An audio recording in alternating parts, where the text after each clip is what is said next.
The first sound I heard that morning wasn't birds or traffic. It was the sharp, ripping noise of vinyl being torn off my garage door. That slow, stubborn sound like tape peeling off metal in the cold.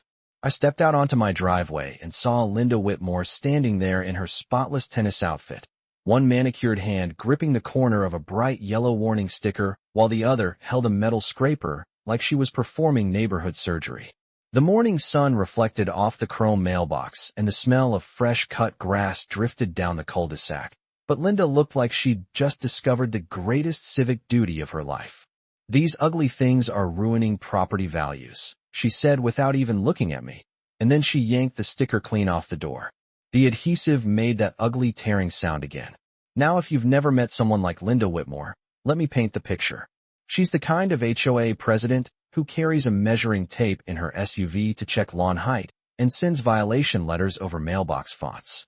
She runs our neighborhood like a tiny suburban kingdom, the kind where beige paint shades are apparently matters of public safety. And my garage door had become her latest crusade. The stickers she was ripping down were bright yellow, about 12 inches wide, with thick black lettering and a triangular hazard symbol. Not exactly the kind of decoration that wins neighborhood beauty contests. I'll admit that. They looked industrial, the kind of thing you expect to see near construction sites or utility facilities, not on a quiet residential street lined with maple trees and white picket fences. But those stickers had been sitting there for a reason, and I had put them back up every single time they disappeared. The first one vanished 2 months ago. The second one lasted about a week. The third one barely survived a weekend before someone peeled it off overnight. Every time, I replaced it the next morning with a brand new one from the same box in my garage. And every time Linda drove by slowly in her white Lexus like a patrol officer inspecting a crime scene, she finally stopped pretending she didn't know where the stickers were coming from. This morning she decided to handle the problem personally. "Neighborhood guidelines don't allow industrial signage," she said, waving the shredded vinyl like evidence in a courtroom. Her perfume drifted through the cool air, sharp and expensive, the kind that announces itself before the person wearing it even speaks. I leaned against the fender of my truck and watched her work. Scrape, rip, peel. Another sticker gone. She looked proud of herself, like she'd just saved the neighborhood from a dangerous outbreak of bad taste. Across the street, Mr. Dalton paused halfway through watering his lawn, staring at the scene over the top of his hose nozzle. Linda finally turned toward me with that tight HOA smile people use when they believe they're absolutely in the right. "You're welcome," she said. "Someone has to maintain standards around here." I nodded slowly, letting the morning air settle while the last piece of adhesive curled off the metal door and stuck to the scraper in her hand. Because what Linda Whitmore didn't know, not yet anyway, was that those ugly stickers weren't decoration, they weren't a protest, and they definitely weren't optional. They were there because a judge had ordered them there. And tearing them down was about to become the most expensive neighborhood improvement project she had ever started. My name is Daniel Carter, and I did not move to Willowbrook Ridge looking for a fight with the Homeowners Association. I moved here because the house used to belong to my father, and because after 30 years working as a municipal infrastructure engineer, I wanted somewhere quiet enough to hear the wind in the trees at night. The place sits at the end of a short cul-de-sac about 20 minutes outside downtown Austin, the kind of neighborhood where the lawns are trimmed with ruler precision and every mailbox looks like it came from the same catalog. My father bought the property back in 1984 when the land around here was still half pasture and half construction dust. He worked as a utility supervisor for the county and always liked being close to the systems that kept the city alive. Pipes underground, pressure lines, junction boxes, things most people drive over every day without ever thinking about. I inherited the house 3 years ago when he passed away, and most of the neighborhood barely noticed the change. Except Linda Whitmore. Linda had been president of the Homeowners Association for almost 5 years, and she treated the position less like a volunteer job and more like an elected office in a very small country. Her white Lexus SUV rolled through the streets every afternoon like a patrol vehicle.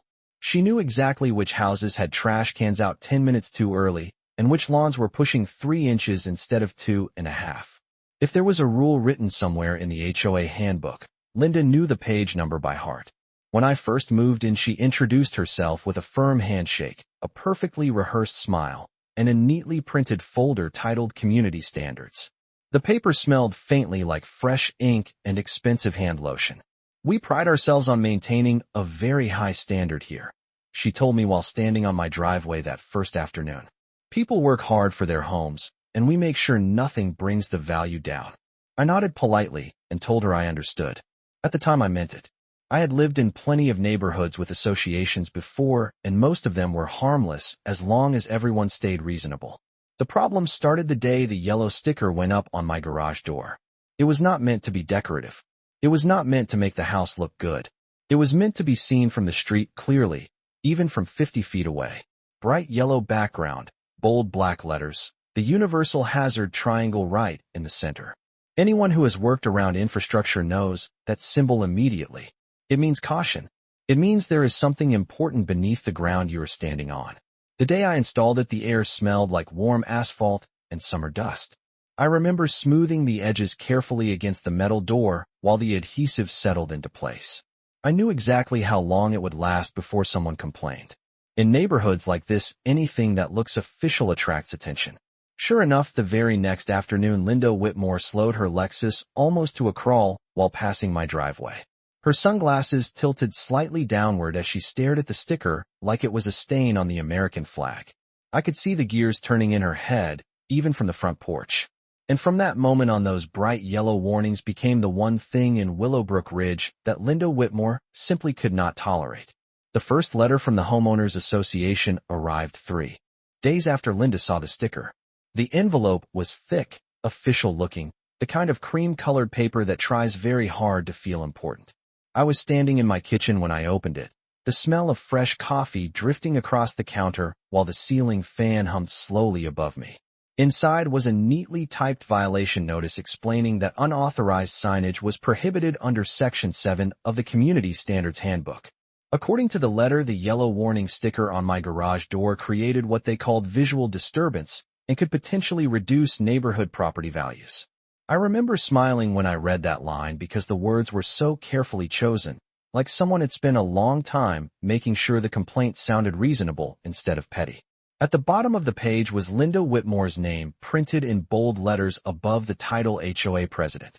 I folded the letter once, placed it on the kitchen counter, and finished my coffee before walking out to the garage.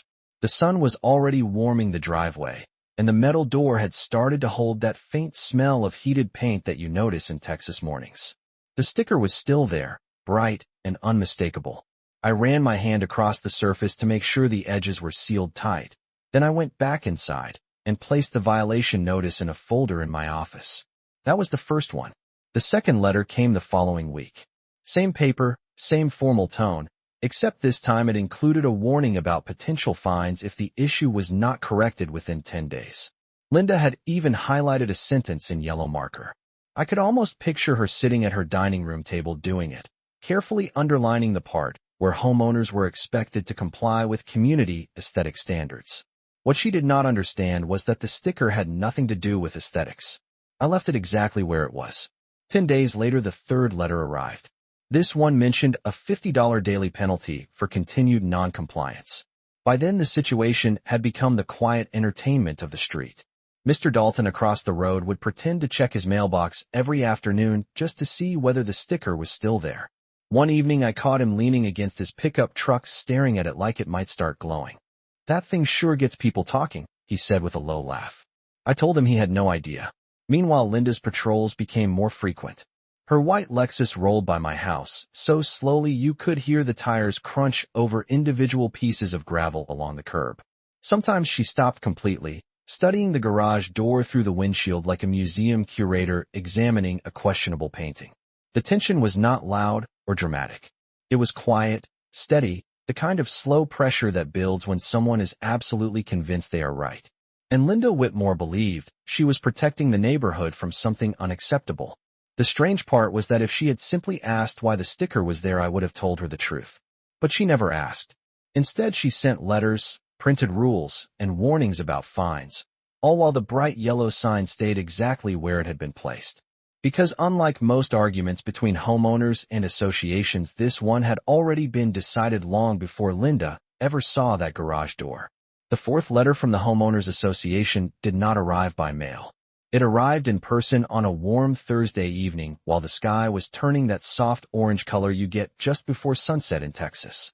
I was standing in my driveway checking the pressure gauge on my pickup tires when I heard the slow electric hum of a golf cart rolling up the street. That was another one of Linda Whitmore's signatures. Instead of walking, she preferred to cruise the neighborhood in a small white HOA golf cart that had the association logo printed neatly on the side. It looked less like transportation and more like a symbol of authority. She stopped right in front of my driveway, stepped out carefully, and walked toward the garage door with a thin folder tucked under her arm. The yellow sticker was still there, bright as ever against the gray metal surface. I could see the reflection of the evening sun bouncing off it like a warning beacon. Linda glanced at it the way someone looks at a stain that refuses to come out of a shirt. Then she turned to me with that same polite smile she always used when delivering bad news disguised as professionalism.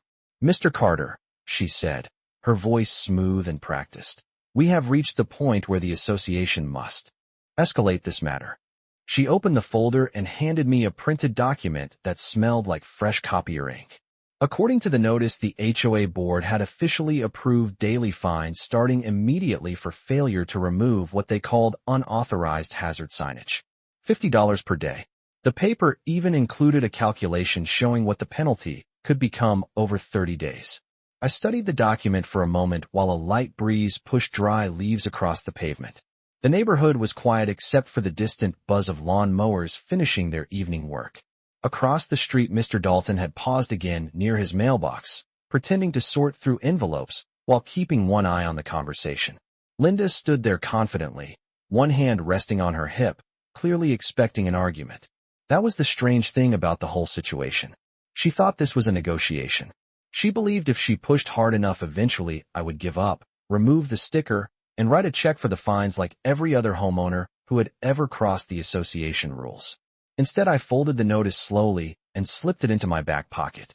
"I understand," I told her calmly. She looked almost disappointed by how simple the answer was. For a moment, she studied my face as if trying to decide whether I was being stubborn or simply ignorant of the rules. The truth was much simpler. I had seen this kind of situation before many times during my career working with city infrastructure. People often assume the surface of a property tells the whole story. A driveway looks like concrete. A lawn looks like grass. A garage door looks like nothing more than painted metal. But sometimes the important things are buried 20 feet underground where nobody can see them. Linda glanced once more at the sticker before stepping back into the golf cart. The small electric motor whirred softly as she drove away, leaving the evening air quiet again. The yellow warning label remained exactly where it had been all along, catching the last rays of sunlight while the rest of the street settled into its usual peaceful routine. What Linda Whitmore did not realize yet was that the fines she had just issued were based on rules that stopped matching the moment a much larger authority had already stepped in. The fines started accumulating the following morning. I knew the exact moment because the Homeowners Association portal updated at 9 o'clock sharp every weekday. I was sitting at my kitchen table with a cup of black coffee when the notification appeared on my phone. $50. Violation, unauthorized signage. I set the phone down beside the coffee mug and looked out through the window toward the driveway where the yellow sticker still caught the morning light. The neighborhood looked exactly the same as it always did. Sprinklers ticking across freshly cut lawns. A delivery truck moving slowly down the street. A dog barking somewhere behind a white fence.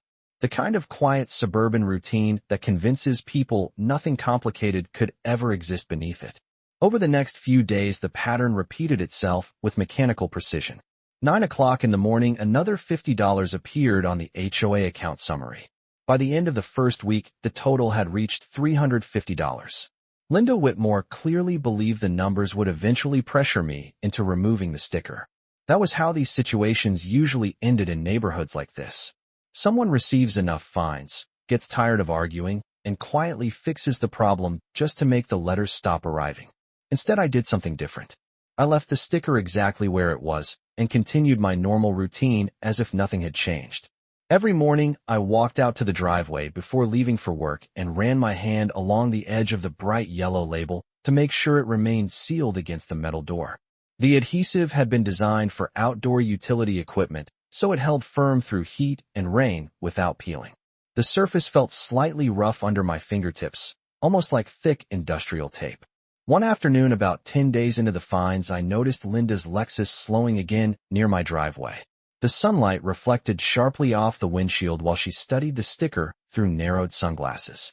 Even from across the yard, I could feel the irritation in the way she held the steering wheel. She parked at the curb and stepped out with a small clipboard in her hand. The air smelled like fresh mulch from someone's flower bed nearby, and a light breeze carried the sound of distant lawn trimmers down the street.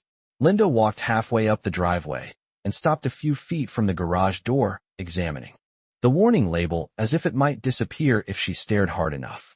"You understand the penalties are continuing to increase," she said finally, her voice calm but tight with frustration. I nodded once.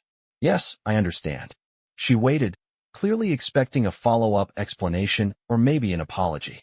When neither came, she glanced down at the clipboard and wrote something quickly before turning back toward the street. The entire encounter lasted less than 30 seconds, but it told me everything I needed to know about how certain she felt. In Linda Whitmore's world, rules were absolute, and homeowners eventually complied.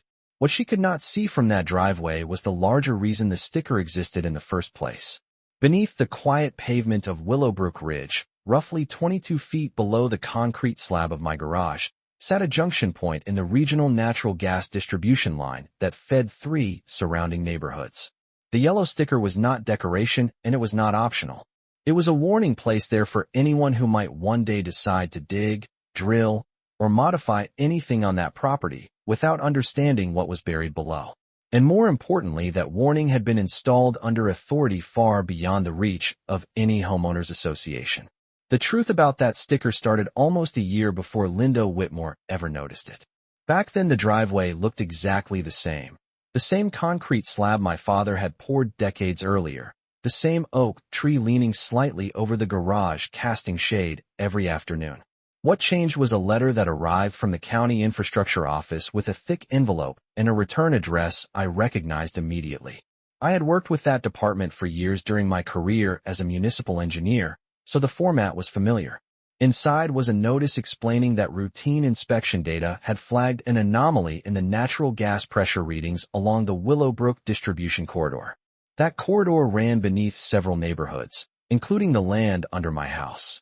The letter was polite but direct. A technical team needed to inspect a junction point located approximately 22 feet below my garage foundation. I still remember the morning they arrived. 3 trucks pulled up just after sunrise, white utility vehicles with city logos printed on the doors. The air smelled like damp soil and diesel as the crew unloaded equipment and laid out orange survey flags across the driveway. One of the engineers, a woman named Rebecca Holt, shook my hand and explained what they were looking for. The underground junction beneath my property connected several high-pressure supply lines feeding 3 subdivisions and a nearby commercial district. Normally, those junctions sit far away from residential structures, but this one had been installed long before the neighborhood expanded. Back when my father bought the house, the surrounding land was still mostly open fields. Over time, development grew around the pipeline system without most homeowners ever realizing it was there. The inspection itself lasted 2 days. Sensors were lowered through a narrow access bore, while monitoring equipment hummed quietly beside the garage. I watched the process from the porch while the morning heat built over the pavement and cicadas buzzed in the trees. On the second afternoon, Rebecca walked over holding a clipboard filled with diagrams and readings. The junction was stable, she explained, but updated safety regulations required visible hazard indicators above certain infrastructure points, especially where residential construction sat directly overhead. The new guidelines came from federal pipeline safety rules adopted after several incidents in other states. That meant the location above the junction needed a permanent warning marker so that anyone considering excavation, construction, or structural modification would know immediately to contact the proper authorities. A week later, the formal documentation arrived. The order was not complicated. The property required a visible hazard notice placed on the most prominent structure above the junction point. In my case, that structure happened to be the garage door facing the street. The bright yellow sticker met every specification listed in the document, including size, color, and visibility distance. When I installed it, the adhesive smelled faintly chemical as it bonded to the metal surface under the afternoon sun. I remember stepping back and looking at it for a moment, knowing most neighbors would probably wonder why something so industrial appeared on a quiet residential home. What I did not expect was that the biggest problem would not come from curious neighbors or city inspectors. It would come from someone who believed neighborhood appearance rules were more powerful than the authority that required that warning to exist in the first place. 2 weeks after the fine started, the balance on the Homeowners Association portal had crossed $700. The number sat there in bold red text on my phone screen while I stood in the driveway early one Saturday morning. The air smelled like fresh-cut grass and warm pavement, and the yellow sticker on the garage door caught the sunlight like a signal flare. I knew the situation with Linda Whitmore was reaching the point where patience was about to run out. People who believe they are defending rules rarely stop halfway. They push until something gives. That morning, the sound of tires crunching slowly across the curb told me exactly who had arrived. Linda's white Lexus rolled to a stop beside the driveway, followed by the small HOA golf cart driven by one of the maintenance contractors the association occasionally used for landscaping work. The man in the cart looked uncertain, like someone who had been told to show up for a task, but did not fully understand the situation. Linda stepped out of the Lexus carrying the same clipboard she had used before, along with a small plastic scraper and a roll of paper towels tucked under her arm. Even from 20 feet away, I could see the determination in the way she walked toward the garage door. The morning sun reflected off her sunglasses as she stopped directly in front of the bright yellow warning label. She tilted her head slightly, studying it again like a problem she had finally decided to solve permanently. "Mr. Carter," she said without turning around, "the board reviewed this again last night. We cannot allow industrial hazard signage on residential property. It violates the aesthetic standards of the entire community."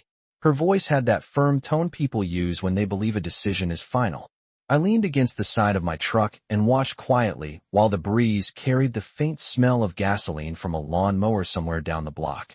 The maintenance contractor remained in the golf cart, hands resting awkwardly on the steering wheel as if hoping the task might somehow resolve itself without his involvement. Linda stepped closer to the garage door and placed the edge of the scraper against the corner of the sticker. The metal tool made a soft clicking sound as it touched the painted surface. For a moment she hesitated, probably expecting me to protest or step forward to stop her. When I did not move, she pushed the scraper under the vinyl edge and began lifting it slowly. The adhesive resisted at first, stretching slightly before peeling away from the metal with that same sharp tearing sound I had heard before. The bright yellow surface curled backward as she pulled. Within seconds, the hazard symbol folded in on itself like a piece of crumpled paper. Across the street, Mr. Dalton had stepped out onto his porch again, his coffee mug frozen halfway to his mouth while he watched the scene unfold. The contractor in the golf cart shifted uncomfortably but said nothing. Linda finished pulling the sticker free and held the torn vinyl up in one hand with a satisfied expression. She wiped the remaining adhesive from the garage door with the paper towel, leaving nothing but clean gray paint where the warning had been moments earlier. The driveway fell quiet again except for the distant buzz of insects in the trees. Linda turned toward me with a small smile, clearly expecting the situation to finally be settled. What she did not realize was that removing that sticker had just turned a minor neighborhood dispute into something much bigger than homeowners association rules. For a few seconds after Linda Whitmore peeled the sticker off my garage door, the street stayed completely quiet. The kind of quiet you notice only when something unusual has just happened. She crumpled the bright yellow vinyl in her hand like it was nothing more than a piece of junk mail and dropped it into the small trash bag hanging from the side of the golf cart. The maintenance contractor still had not moved. He looked from Linda to the garage door and then toward me as if waiting for someone to explain whether his job that morning was finished. Linda brushed her hands together lightly, satisfied, then glanced at the smooth gray metal where the warning label had been. "Much better," she said with a small nod, like someone admiring a freshly cleaned window. Across the street, Mr. Dalton shifted on his porch, the wood creaking under his boots while he watched the entire thing unfold. I could feel his curiosity from 30 feet away. Linda turned toward me with that same confident expression she always wore during HOA meetings. "You will notice the violation fines will stop now that the problem has been corrected," she said. Her voice carried that calm certainty people use when they believe they have restored order. I pushed away from the side of my truck and walked slowly across the driveway. The morning sun had already warmed the concrete, and the air smelled faintly of gasoline from a mower running somewhere down the block. I stopped in front of the garage door and ran my hand across the smooth paint where the sticker had been only moments earlier. The surface still felt slightly sticky where the adhesive had been scraped away. Linda watched me expectantly, probably assuming I was about to thank her for solving the problem. Instead, I reached into my back pocket and pulled out my phone. I scrolled through my contacts until I found the number I was looking for and pressed call. The line rang once before a familiar voice answered. Rebecca Holt, City Pipeline Inspection Division. I glanced once at Linda Whitmore while the contractor in the golf cart leaned forward slightly, listening. Rebecca, this is Daniel Carter, I said calmly. I wanted to let you know the hazard notice above the Willowbrook Junction point was just removed. The reaction on the other end of the phone was immediate. Even without hearing every word, I could recognize the tone. Professional concern turning quickly into something much sharper. Rebecca asked 2 quick questions about the location and the time. I answered both while standing beside the empty garage door. When I finished the call, I placed the phone back into my pocket and looked at Linda again. The breeze shifted slightly, rustling the leaves in the oak tree above the driveway. For the first time that morning, her expression changed just a little. Not fear exactly. More like confusion. Was that necessary? She asked slowly. I nodded once. Yes, I said. Because that sticker was not just a warning. It was a required safety marker ordered after the last federal pipeline inspection. The maintenance contractor's eyes widened slightly inside the golf cart. Linda stood very still, processing the words. Down the street, the distant sound of a truck engine echoed between the houses as it turned the corner toward our cul-de-sac. It was not the kind of vehicle that usually drove through Willowbrook Ridge on a quiet Saturday morning. The truck that turned into the cul-de-sac was white with a blue city emblem printed across the doors, the kind of utility vehicle most homeowners barely notice unless it stops directly in front of their house. The engine idled for a moment before the driver pulled to the curb beside my driveway. Another truck followed close behind it, this one carrying a small equipment trailer with bright orange safety cones stacked along the side. The low rumble of the engines echoed softly between the houses while the quiet Saturday morning routine of Willowbrook Ridge suddenly paused to watch. Mr. Dalton was still standing on his porch, and now 2 more neighbors had stepped outside pretending to check their mailboxes. The first truck door opened, and Rebecca Holt stepped out wearing the same navy field jacket I remembered from the inspection months earlier. She glanced once toward the garage door, then toward me, then toward Linda Whitmore standing beside the golf cart with the crumpled yellow sticker still sitting in the trash bag. The breeze carried the faint smell of engine exhaust and cut grass across the driveway. Rebecca walked forward with calm, efficient steps, the kind you see from someone used to dealing with infrastructure problems that most people do not understand. Daniel, she said with a quick nod before turning her attention to the garage door where the warning sign had been.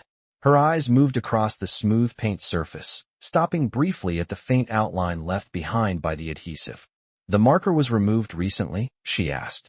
I gestured toward the golf cart.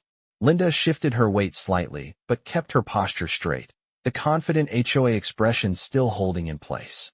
It was violating neighborhood standards, she said quickly. We maintain strict aesthetic guidelines here. Rebecca listened without interrupting, her face neutral, while one of the technicians behind her unloaded a clipboard from the truck. The technician walked over to the driveway and began comparing the address numbers on the house with the location printed on a folded inspection diagram. After a moment, Rebecca spoke again, her voice steady but unmistakably firm. Ma'am, that hazard marker was placed here under a federal pipeline safety compliance order following last year's inspection. The words hung in the warm air like a siren that had not yet started sounding. Linda's expression shifted slightly, the first visible crack in the confidence she had carried all morning. It was a sticker, she said, as if the explanation alone might fix the situation. Rebecca shook her head once and motioned toward the technician, who handed her a printed document clipped to a board. The paper rustled lightly in the breeze. It was an official safety notice marking the surface location of a high-pressure natural gas junction 22 feet beneath this structure, Rebecca explained. Federal regulations require that notice to remain visible at all times. Behind her, another technician was already opening a metal case containing replacement markers and installation tools. The bright yellow color was impossible to miss even from across the driveway. Linda glanced from the equipment case to the empty garage door and then toward the small trash bag on the golf cart where the torn sticker had been thrown away. The entire street had gone silent now except for the ticking sound of the cooling truck engines. Rebecca handed the document toward Linda, who hesitated before taking it. "The marker will be reinstalled immediately," Rebecca said calmly, "and the removal will be documented as interference with required pipeline safety signage." A moment later, the technician pressed a fresh yellow warning label against the center of the garage door. The adhesive bonded firmly with a smooth, sweeping motion of his hand. The symbol stood out brighter than ever in the sunlight. I stepped back beside my truck and watched the scene settle again while the quiet rhythm of the neighborhood slowly returned. The sticker had come back exactly where it belonged, and this time nobody in Willowbrook Ridge was going to mistake it for decoration again.